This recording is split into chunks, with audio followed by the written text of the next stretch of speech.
Introduction to Econometrics.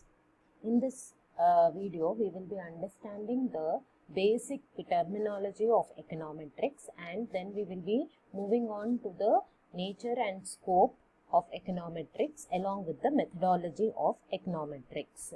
So, what is basically econometrics? What do we understand by econometrics? This concept of econometrics was introduced by Professor Ragnar Fresh. So this econometrics is a term which it is a subject which explains the relationship between economic variables. So that is why we state as it deals with the measurement of economic relationship.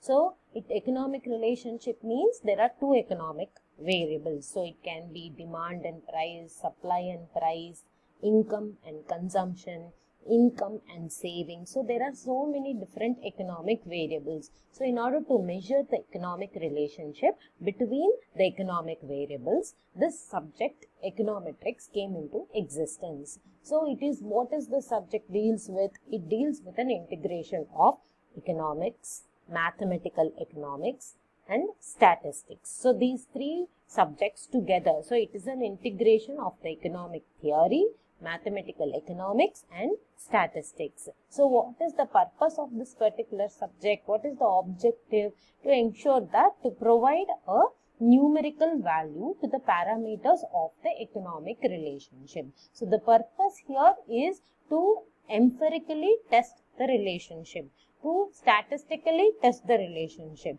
So the data with respect to demand and price is given, demand or supply is given, income and consumption is given to measure the relationship. So how they are related, in what way the variable consumption is depending on income, in what way the demand for a commodity is dependent on the price, in what way the supply of a commodity is dependent on the price. So in order to measure this economic relationship, this subject of econometrics, it provides the numerical values. So it gives that numerical quantitative measurement.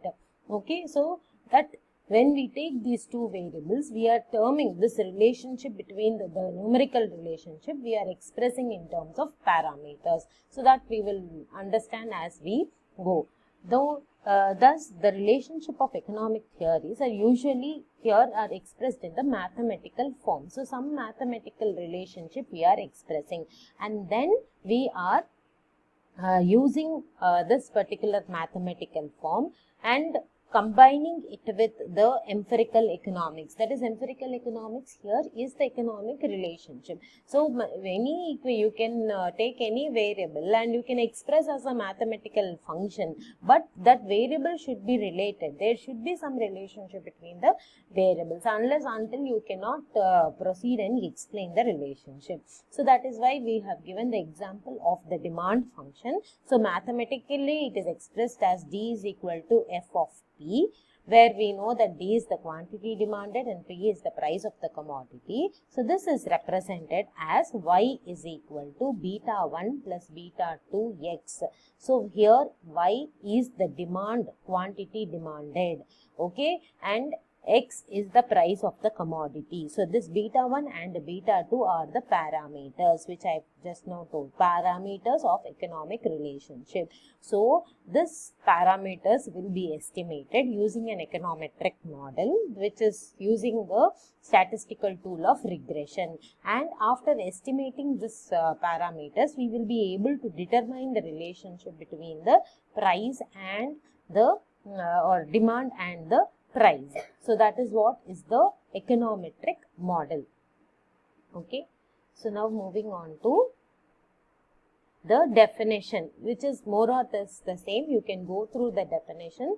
So here it gives a clear understanding that econometric methods are used to obtain the value of the parameters, which is essentially the coefficient of the mathematical form of the economic relationships. The coefficients are nothing but the parameters which I just now told. So it is expressing the relationship through those coefficients. Okay. So the statistical methods are used. So the regression is used. Okay, here as a tool to measure this economic relationship. So mostly these economic variables, they depict a random behavior.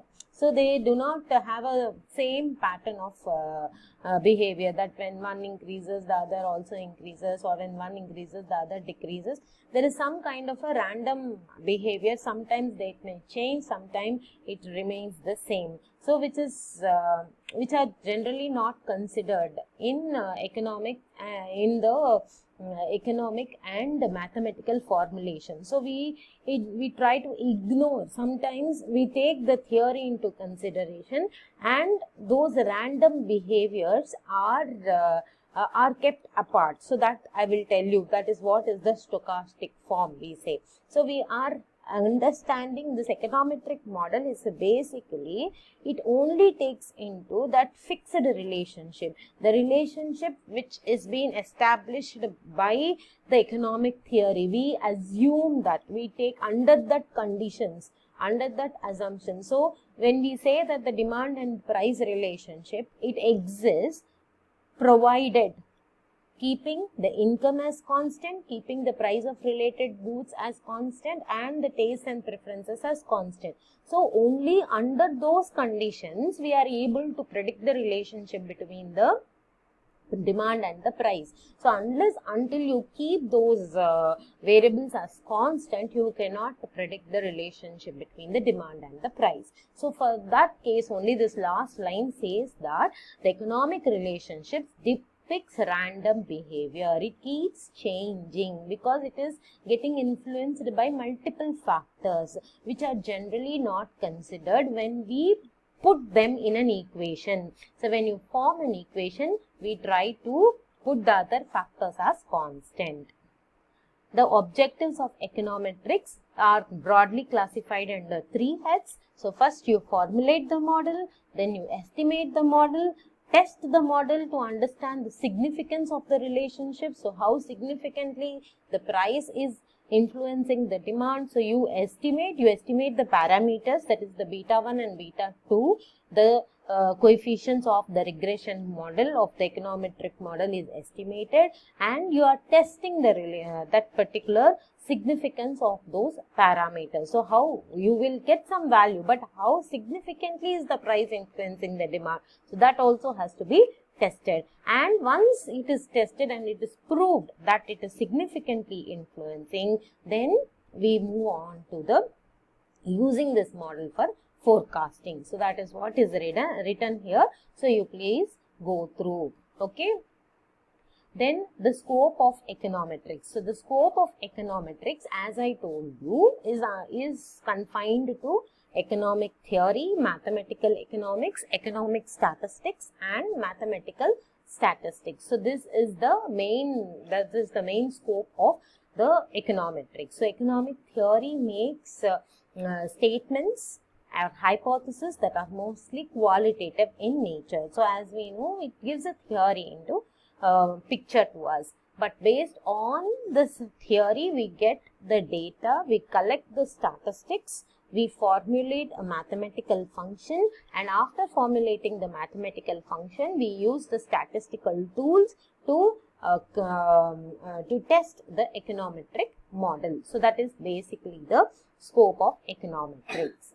So that is what is given here in the explanation. You can just go through. It is the same of what I have explained previously also. Now the divisions of econometrics here is basically classified into 2. So you have 2 divisions, theoretical econometrics and applied econometrics. So theoretical econometrics is basically the what we are going to read in this particular syllabus. You are going to see how the different methods of measuring this econometric relationship has come into existence, and how we are depending on these various mathematical equations and to determine the formulas for the estimation of the coefficients, the parameters beta 1 and beta 2. So the method which we are using is the method of least square. So all the assumptions and properties on which this particular formulas are derived and are dependent, all that is the theoretical econometrics which we study, which is actually the theory of econometrics, which says us how it has to be measured and what are the conditions under which these parameters can be applicable. All that is theoretical econometrics which we are going to study in the current syllabus. Applied econometrics here is how do we apply these different tools which we have understood for the estimation of the production function, investment function, demand, portfolio theory, etc., etc. So that is not the scope of this particular syllabus which we are going to study, but this is the advanced field of where we apply it, whatever we have learned, where we are going to apply. So if you are coming up with a project and you want to estimate a econometric model, then means you are using applied econometrics there. So basically the methodology of econometrics is classified is not classified, it follows the following steps. So methodology means there are some steps that is being followed. So statement of theory, specification of mathematical model, specification of statistical and or econometric model, obtaining data, estimation of parameters, hypothesis testing, forecasting or prediction, using the model for control or policy purpose. So how many steps do we have? There are 8 steps. So whenever you are being asked about the methodology of econometrics, these 8 steps you should remember. So a detailed explanation of this I will give in the next video.